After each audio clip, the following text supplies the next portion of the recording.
Jake Morrison stared at the red warning lights flashing across his ship's control panel and knew he was in serious trouble.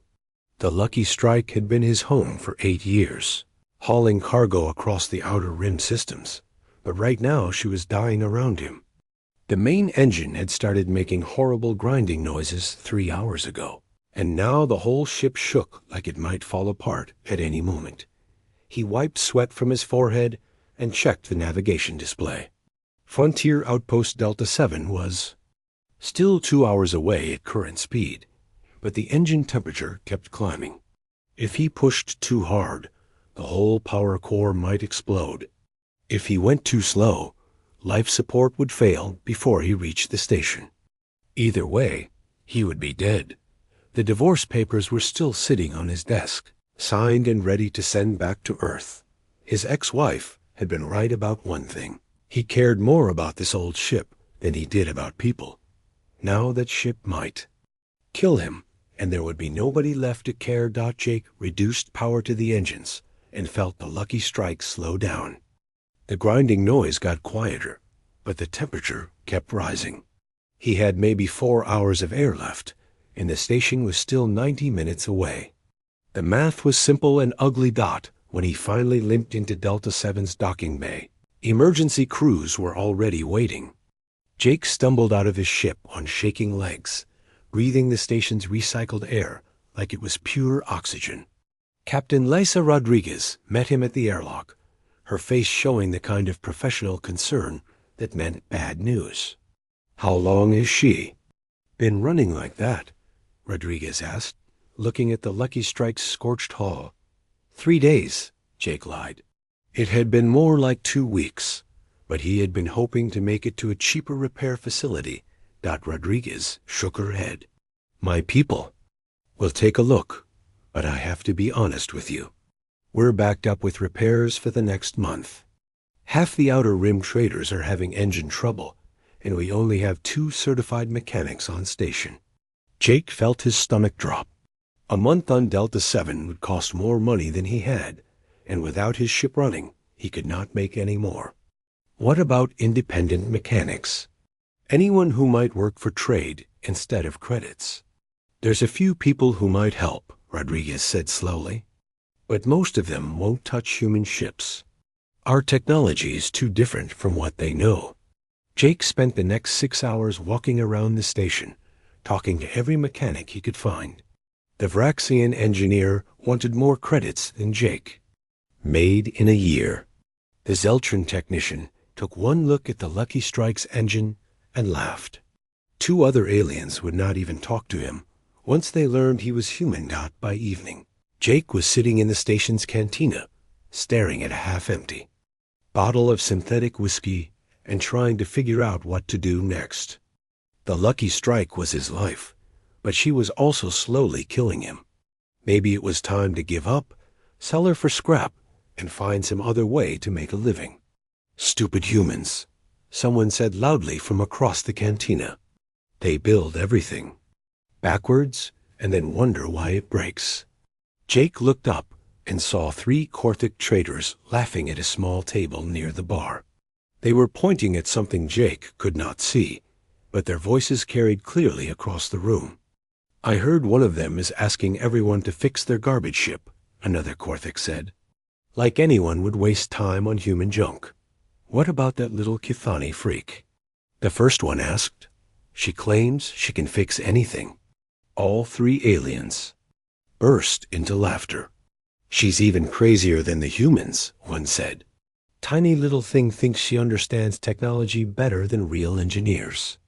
Jake stood up and walked toward their table, but before he could say anything, a small voice spoke up from behind him. "Human engineering is not garbage," the voice said quietly. "It is different, but not bad." Jake turned around and saw the smallest alien he had ever encountered. She was maybe 3 feet tall, with 4 thin arms and large, bright eyes that seemed to glow in the cantina's dim light.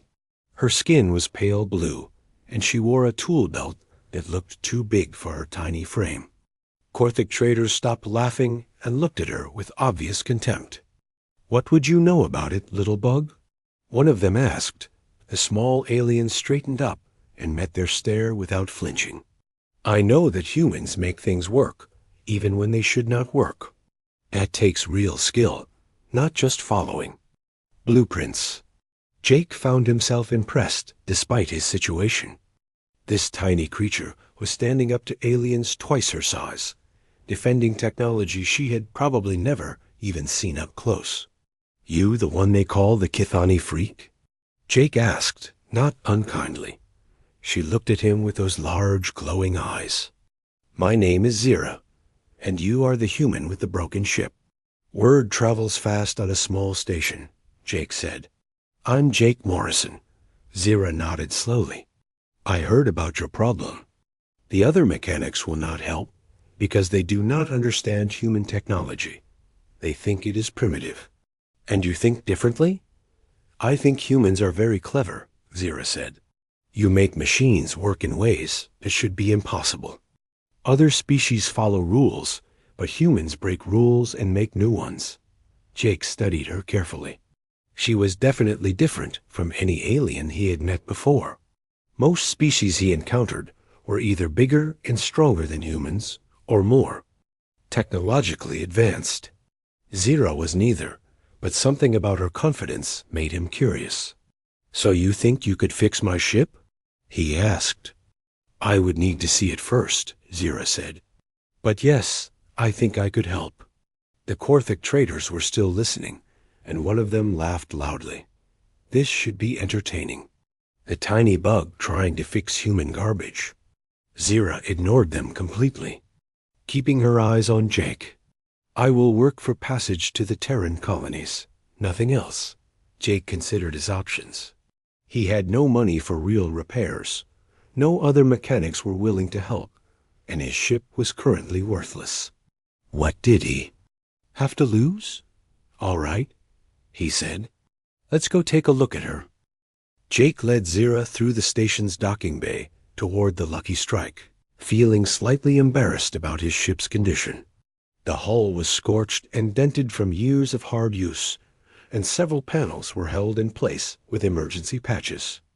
It looked exactly like what it was, an old cargo hauler that had seen better days. Zira walked around the ship slowly, running her 4 hands along the hull and examining the external systems with careful attention.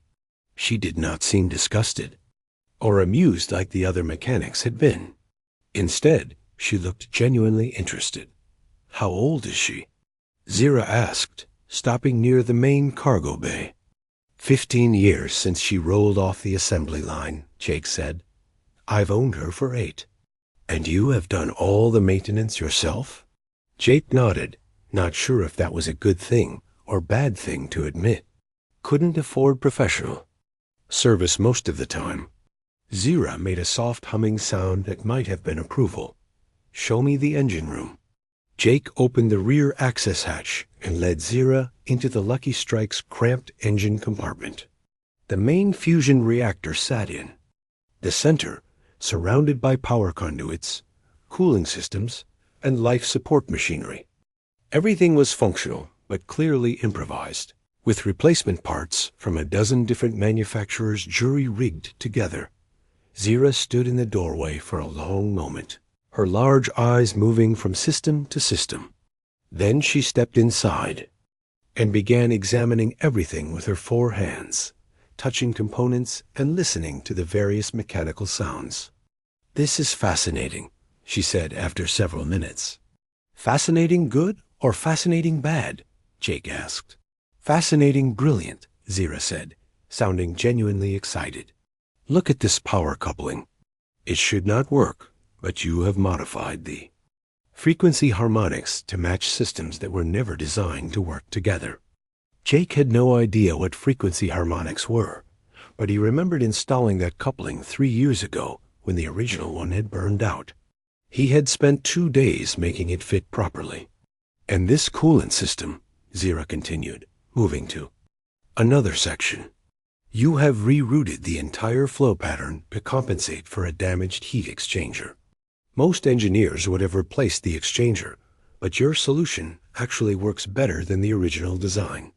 For the next 2 hours, Zira crawled through every inch of the engine room, asking questions about modifications Jake had made and explaining things he had never understood about his own ship. She seemed to find something interesting or clever about every repair he had done, even the ones he thought were embarrassing shortcuts. "Your problem is here," Zira finally said, pointing to a large cylindrical component near the main reactor. "This is the primary matter converter. It has been running at 90% efficiency for too long, and the containment field is starting to fail." Jake felt his heart sink. How much would it cost to replace?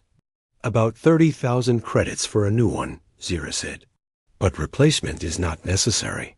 She pulled a small device from her tool belt and connected it to the converter's control panel. Numbers and symbols Jake did not recognize appeared on the device's screen. "The containment field generator is working fine," Zira explained. "The problem is that it has been compensating for an imbalance in the matter stream for so long that it has forgotten its original calibration.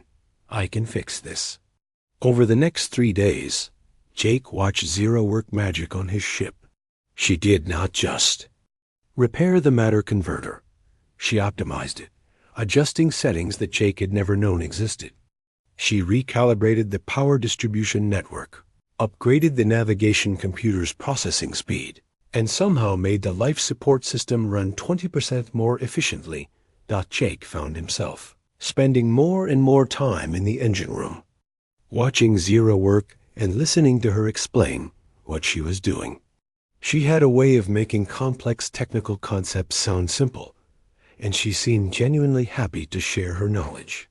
"Why do you know so much about human technology?" Jake asked on the second day. Zira paused in her work and looked at him with those large, glowing eyes. "I was part of a research team studying different species' approaches to engineering. Humans were supposed to be a minor case study, but I found your methods fascinating." "What happened to your team?" Zira's expression darkened.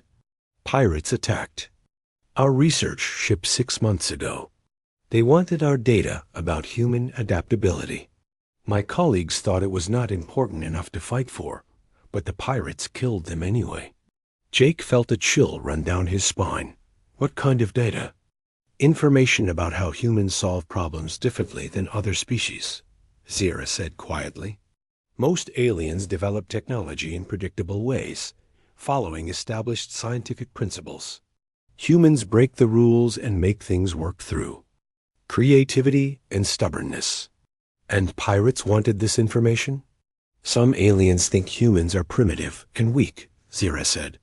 "But my research showed that human unpredictability could be dangerous to species that rely on conventional thinking. The pirates wanted to know how to counter human advantages." Jake was quiet for a moment, processing this information. He had never thought of human engineering as particularly special, but watching Zira work on his ship made him realize how many unconventional solutions he had developed over the years. "I'm sorry about your team," he said finally. "They died because they underestimated both humans and pirates," Zira said. "I will not make the same mistake."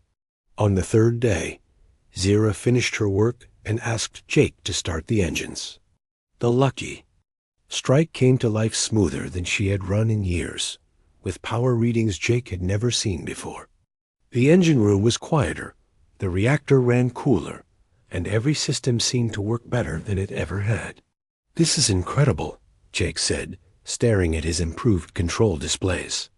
"How did you do all this?" "I did not change your modifications," Zira explained. "I just helped them work together better. Your solutions were already good. They just needed coordination." Jake walked around his ship, amazed by the improvements. The lucky strike felt like a completely different vessel, more responsive and efficient than she had been, even when she was new. "I don't know how to thank you," he said. "The passage to the Terran colonies is payment enough," Zira said.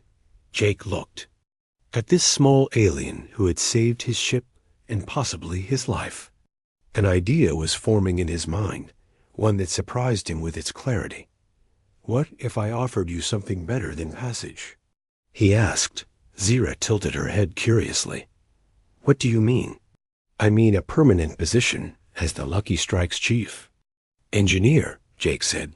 Full partnership, equal shares of all profits, and the chance to study human space culture firsthand. Zira stared at him for a long moment, her large eyes unreadable. You would trust an alien to be your partner? I'd trust someone who can make my ship run like this, Jake said. Besides, you understand the Lucky Strike better than I do now. Smile spread across Zira's face, the first real smile Jake had seen from her. I accept your offer, partner. As they shook hands, Jake's one hand engulfed by Zira's four smaller ones, Jake realized his life had just changed in ways he could not yet imagine. For the first time in months, he was looking forward to what came next. 3 weeks after leaving Frontier Outpost Delta 7, Jake was beginning to think partnering with Zira was the best decision he had ever made. The Lucky Strike was running better than ever. Their cargo deliveries were ahead of schedule, and he found himself actually enjoying the long flights between systems.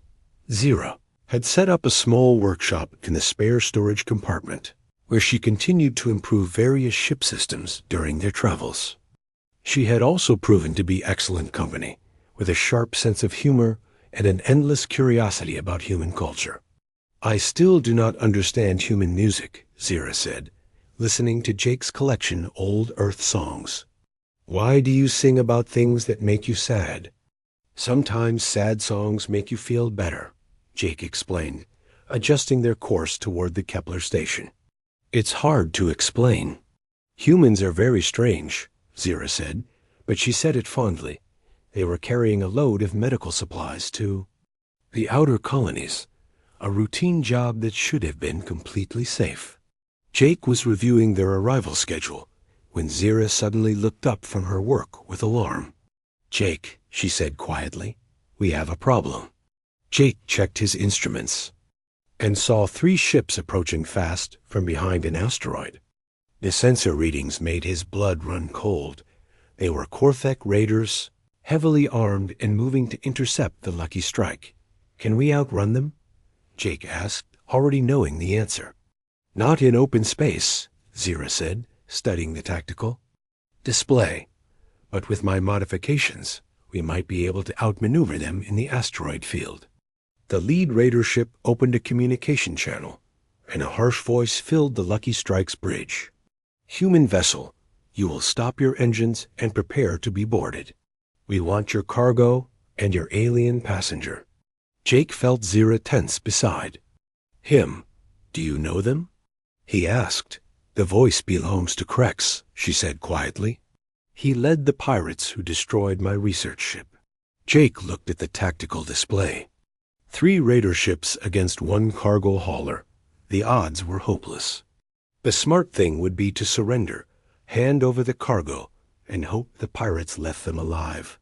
But when he looked at Zira's frightened face, he knew he could not do that.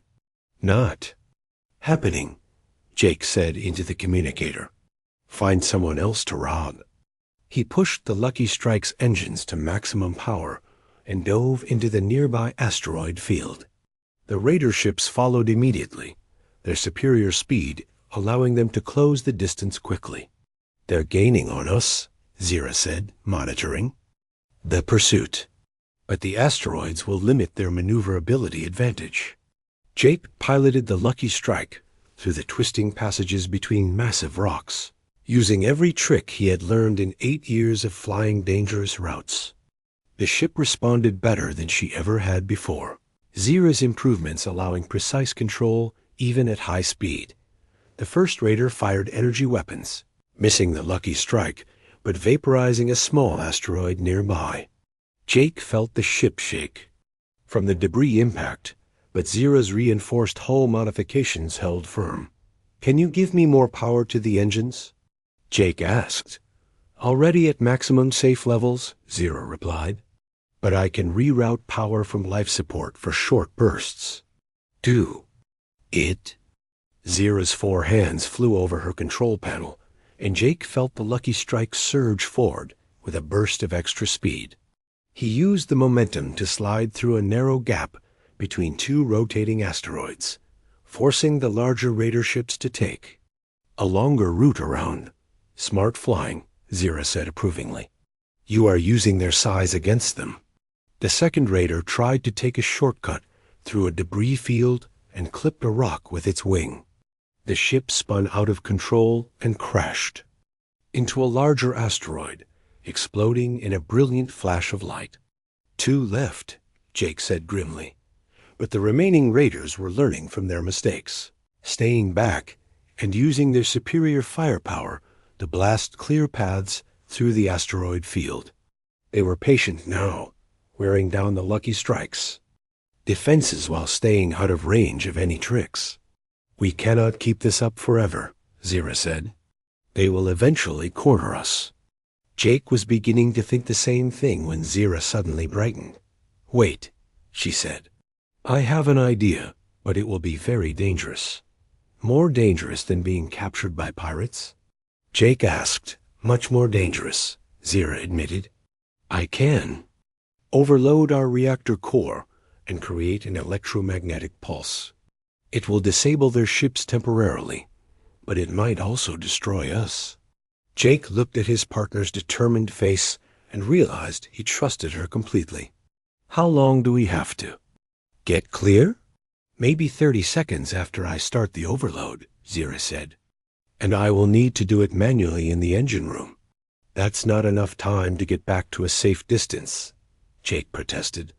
It will be enough time for you to escape, Zira said quietly. Jake stared at her in shock. You're not seriously suggesting I leave you behind? One of us should survive, Zira said. You have been a good partner, Jake Morrison. No, Jake said firmly. We're both getting out of this, or neither of us is. He spun the Lucky Strike around to face the pursuing raiders directly. New plan. We're going to ram the lead ship. That will kill us both, Zira pointed out. Not if you time that electromagnetic pulse just right, Jake said. Think you can disable their ship right before we hit them? Zira's eyes widened as she understood his plan. It might work, but the timing has to be perfect. Then let's be perfect, Jake said. Zira ran to the engine room while Jake accelerated the Lucky Strike straight toward Krex's ship. The raider captain was so surprised by the apparently suicidal attack that he hesitated for a crucial second before trying to turn away. Now, Zira! Jake shouted into the communicator, got the Lucky Strike's lights flickered as Zira overloaded the reactor core. A wave of electromagnetic energy pulsed out from their ship, hitting the raider vessel just as Jake pulled the Lucky Strike into a sharp turn. The raider's engines and weapons went dead, leaving it drifting helplessly as Jake's ship scraped along its hull. The third raider ship tried to pursue, but its systems were also affected by the pulse. Jake and Zira limped away from the asteroid field while the pirates struggled to restart their disabled vessels. Are you hurt? Jake asked when Zira returned to the bridge. Just some minor burns from the overload, she said, showing him her singed hands. Nothing serious. Jake carefully cleaned and bandaged Zira's injuries, amazed by how small and delicate her hands were. Thank you, he said quietly. For what? For being willing to sacrifice yourself to save me, Jake said. And for trusting me enough to try that crazy plan instead. Zira looked at him with those large, glowing eyes. You did the same thing for me.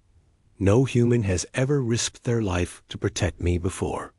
Jake realized he was still holding one of Zira's hands, and that she was not pulling away. Most humans have never met anyone like you before. Is that good or bad? Zira asked softly. That's very good, Jake said, surprised by the emotion in his own voice. They sat together in comfortable silence, watching the stars ahead of them, both aware that something important had changed between them during the battle. Jake found himself hoping their next cargo run would take a very long time. 2 months after their escape from Krex's pirates, Jake and Zira received an unexpected message from Earth Defense Force Admiral Patricia Knox. The message was marked urgent and classified, requesting their immediate presence at the military base on Titan Station. "Do you think we're in trouble?" Zira asked as they approached the massive military facility. "I don't know," Jake said, watching the armed patrol ships escort them to a secure docking bay. "But they're certainly taking us seriously." Admiral Knox met them personally at the airlock, a tall woman with gray hair and sharp eyes who looked like she had seen too many battles. She studied Zira with obvious curiosity before addressing Jake. "Captain Morrison, we've been following your recent activities with great interest," Knox said, "particularly your encounter with Quarthic raiders in the Kepler system." "We defended ourselves," Jake said carefully. "That's not illegal, is it?" "Not illegal at all," Knox replied. "In fact, it's exactly why we need your help." She led them through the station's corridors to a secure briefing room, where holographic displays showed star maps and intelligence reports. Jake recognized some of the locations as places where recent pirate attacks had occurred. "Krex and his raiders have been hitting our outer colonies for 6 months," Knox explained.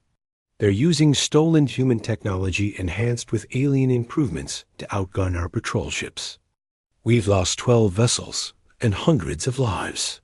Jake felt Zira tense beside him. "What does this have to do with us?" he asked. "Your ship survived an encounter with Krex when our military vessels could not," Knox said. "We need to understand." "How?" Zira spoke up quietly. "It was the combination of human adaptability and Gethani engineering principles. Neither approach would have worked alone." Knox nodded approvingly. "That's exactly what our analysts concluded. We want to hire you for a reconnaissance mission. Get close to Krex's base, gather intelligence about their capabilities, and help U.S. develop countermeasures." "You want us to spy on pirates who are specifically hunting for Zira?" Jake asked incredulously. "We want you to help us stop them before they kill more people," Knox replied. "Your ship is the only one that has proven capable of evading their forces." Jake looked at Zira, trying to read her expression. "What do you think?" "I think Krex will keep killing people until someone stops him," Zira said softly. "And my research is part of the reason he's so dangerous. I have a responsibility to help." Jake wanted to argue, to point out that they had already risked their lives once and barely escaped. But he could see the determination in Zira's glowing eyes, and he knew she was right. "All right," he said to Knox. "But we do this our way, with our ship and our rules." "Agreed," Knox said. "But first, we need to prepare you for what you might face out there." Over the next week, Jake and Zira worked with military intelligence to plan their mission. They studied Krex's known tactics, learned about his ship configurations, and received upgraded weapons and defensive systems for the Lucky Strike.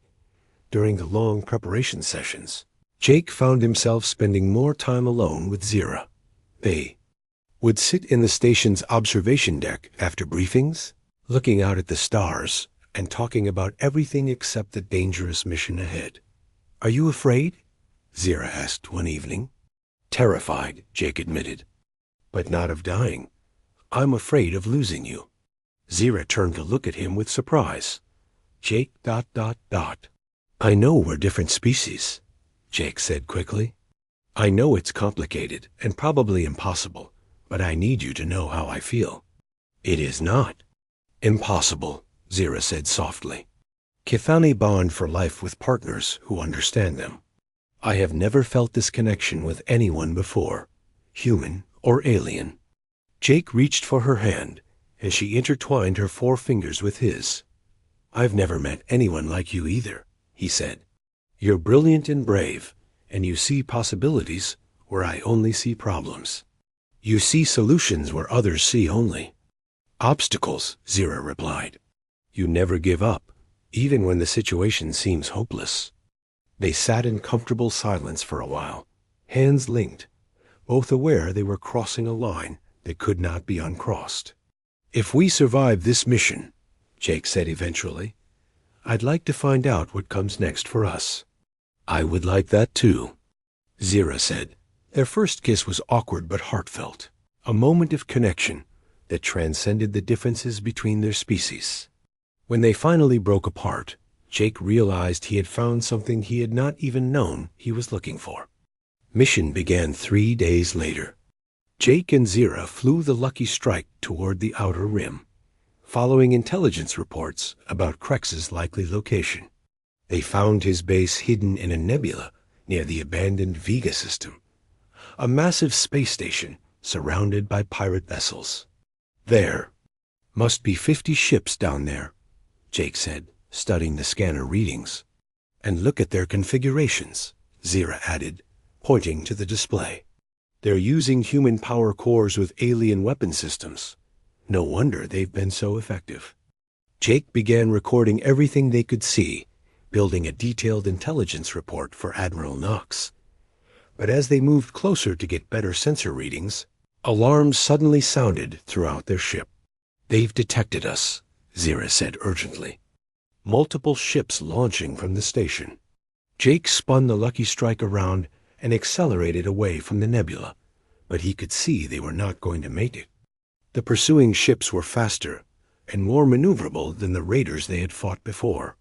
"They're hurting us," Zira observed, watching the tactical display, "forcing us toward that asteroid field." Jake realized she was right, but by the time he understood the trap, it was too late. The pirates had surrounded them, cutting off every escape route. "Human ship, you will surrender immediately," Krex's voice crackled over the communicator. "I have been looking forward to meeting you again." Jake looked at Zira's frightened face and made a decision he knew he might regret. "We surrender," he said into the communicator dot within minutes.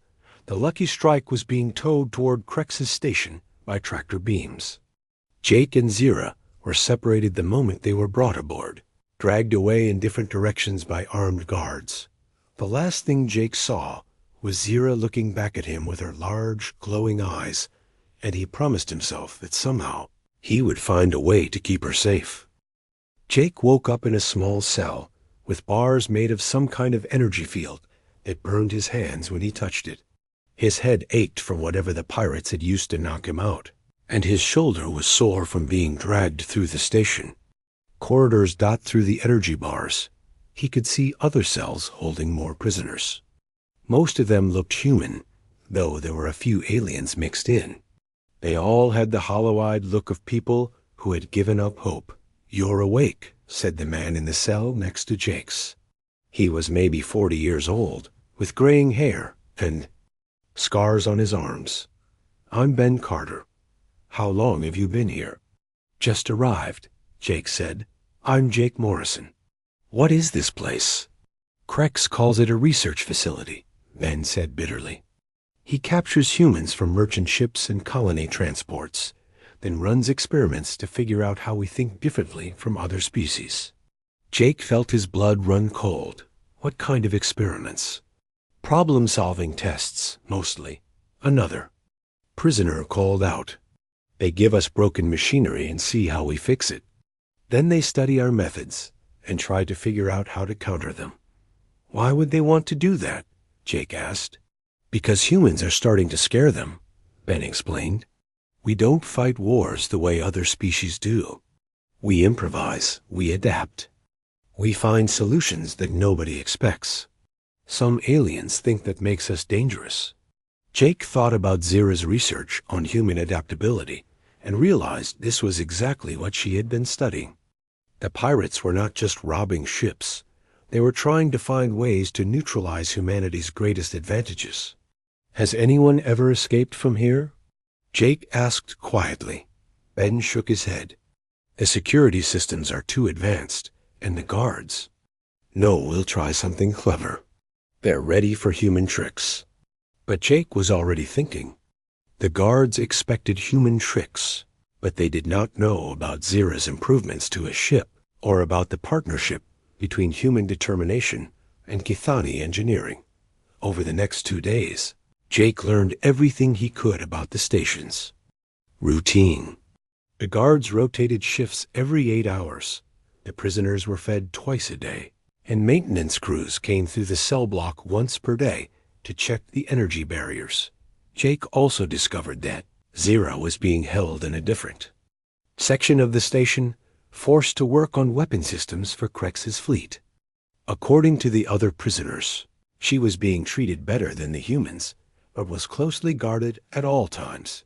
On the 3rd night, Jake put his plan into action. When the maintenance crew came to check his cell's energy barrier, he pretended to be sick, doubled over with apparent stomach pain. The alien technician opened the barrier to examine him, and Jake grabbed the maintenance tool from his belt. "What are you doing?" Ben whispered as Jake began working on the energy field generator. "Something Zira taught me," Jake said, remembering her lessons about frequency harmonics. "These barriers work by matching specific energy patterns. Change the pattern, and the barrier fails."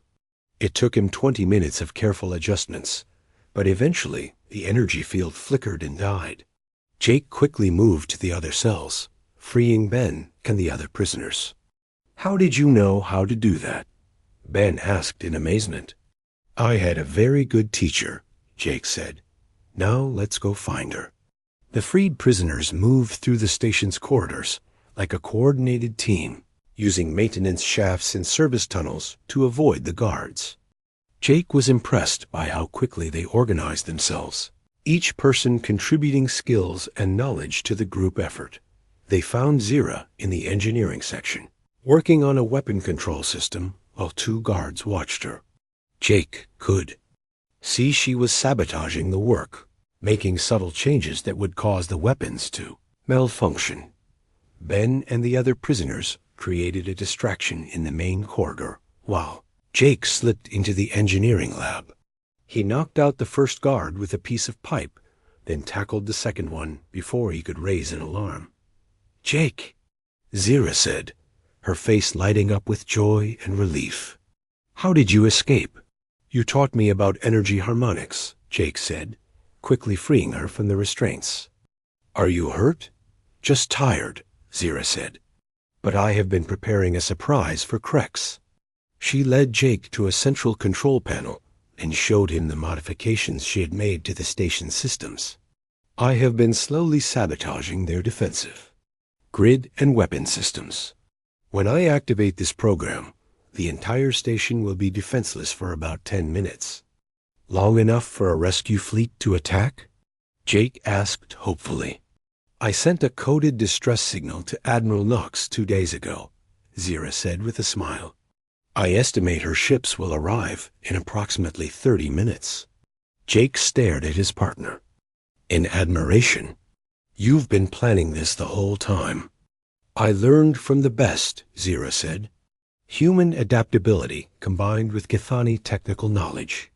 They made their way back to the other prisoners, fighting through guards and security systems that had been weakened by Zira's sabotage.